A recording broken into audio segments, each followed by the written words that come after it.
오늘은 과다하게 폭락한 저평가 중국주를 발굴해 보려고 합니다. 그중 가장 눈에 띈 기업으로 릴렉스라고도 불리우는 중국 전자담배 기업인 RLX 테크놀로지를 골라보았습니다.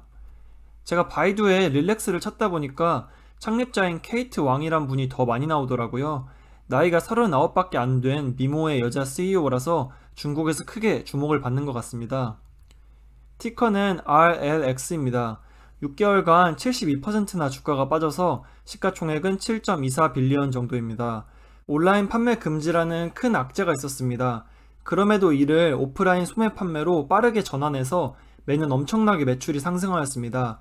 2021년 예상 매출만 1.6 빌리언 달러가 넘었고 2023년에는 이것의 2배인 3.2 빌리언 달러를 예상하고 있습니다. 시가총액이 7 빌리언 달러짜리 기업에 불과한데 정말 어마어마한 저평가주라는 생각이 듭니다. 2025년 중국 전자담배 시장 규모가 31 빌리언 달러로 예상되고 릴렉스가 지금 시장 점유율만 유지해도 19 빌리언 이상을 점유하게 됩니다. 이미 과반 이상을 점유한 중국 전자담배 시장이 연평균 66%씩 성장하기 때문에 릴렉스의 매출 확대 여력이 정말 어마어마합니다. 또한 중국 리스크가 시장을 강타했을 때도 4에서 5달러의 주가는 지지해주는 모습을 보여주었는데요. 지금이 개인 투자자들도 매수하기 좋은 시기라는 생각이 듭니다. 이제는 리테일 판매에 주력하는 기업이 된 만큼 릴렉스의 유통 방식을 정리해 보았는데요. 주목할 만한 특징으로 계약금 없이 바로 매장을 열 수 있도록 하고 있다는 점입니다. 회사가 심지어 무료로 홍보와 마케팅까지 해주고 7일 안에 매장을 열어준다고 합니다. 조금 걱정이 될 정도로 중국다운 공격적인 오프라인 판매처 확장입니다. 릴렉스의 주요 판매 제품을 정리하면 표와 같은데요. 일반 담배 대비 높은 가격에도 불구하고 권련형이 가장 많이 팔리는 제품이라고 합니다.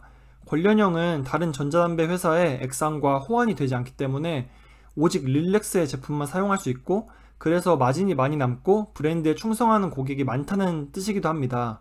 이러한 권련형 위주의 매출 구성도 참 긍정적인 것 같습니다. 계속 좋은 점만 알아보았는데 중국 주식은 리스크도 꼭 유의하셔야 됩니다. 중국이 한 해 담배로 거두는 세금이 1조 위안, 우리 돈으로 170조 원 정도입니다.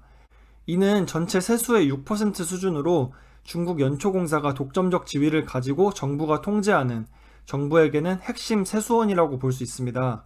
현재 연초보다 전자담배가 낮은 세율을 적용받고 있기 때문에 전자담배로 인하여 세수가 줄어든다면 가장 강력하게는 라이선스 규제 등을 통해서 말 잘 듣는 기업들만 남길 가능성도 배제할 수가 없을 것 같습니다. 이미 지난 3월 전자담배를 일반 담배와 똑같이 규제하겠다고 입법 예고가 된 상태고요. 지난 5월에는 전자담배 연기에 미성년자 노출을 금지시키는 보호법이 통과되었습니다. 일반 담배와 같은 규정을 적용할 경우 세금 부과 문제가 가장 큰데 세금 때문에 가격이 상승할 수밖에 없고 연초 대비 이미 비싼 가격으로 판매되고 있는 전자담배 시장의 경쟁력이 떨어질 수밖에 없습니다. 그리고 중국 정부에서 계속해서 전자담배의 위해성을 지적하면서 강력한 규제를 예고하고 있거든요. 회사가 통제할 수 없는 규제 큰 거 하나 터지면 언제든지 꼬꾸라질 수 있는 리스크가 있는 셈입니다. 제가 생각하는 근시일 내에 도입될 가능성이 가장 높은 규제로는 현재 중국에서 새자녀 정책에 방해되는 것들은 모조리 규제를 하고 있는데 만약 청소년 전자담배 흡연이 문제가 되면 지금까지 중국 정부의 행보를 생각해 봤을 때 징벌적인 보여주기식의 큰 규제가 예상됩니다. 네, 이렇게 엄청난 매출과 폭발적으로 성장하는 시장 규모, 하지만 이를 가로막는 중국 리스크까지 살펴보았습니다. 과연 케이트 왕 CEO가 중국 정부의 심기를 거스르지 않으면서 릴렉스를 키워나갈 수 있을지 주목이 됩니다. 저는 이런 리스크가 주가에 다 반영이 되어서 바닥을 친 상태라고 보기 때문에 지금으로부터 텐베거가 될 수도 있다는 생각이 듭니다. 담배는 정부 지지율과 관련이 깊은 기호식품입니다. 앞으로 중국 정부가 전자담배를 장려할지 규제할지 행보를 예측해보는 것도 중요할 것 같습니다. 감사합니다. 양질의 컨텐츠를 계속 보고 싶으시다면 구독 부탁드립니다.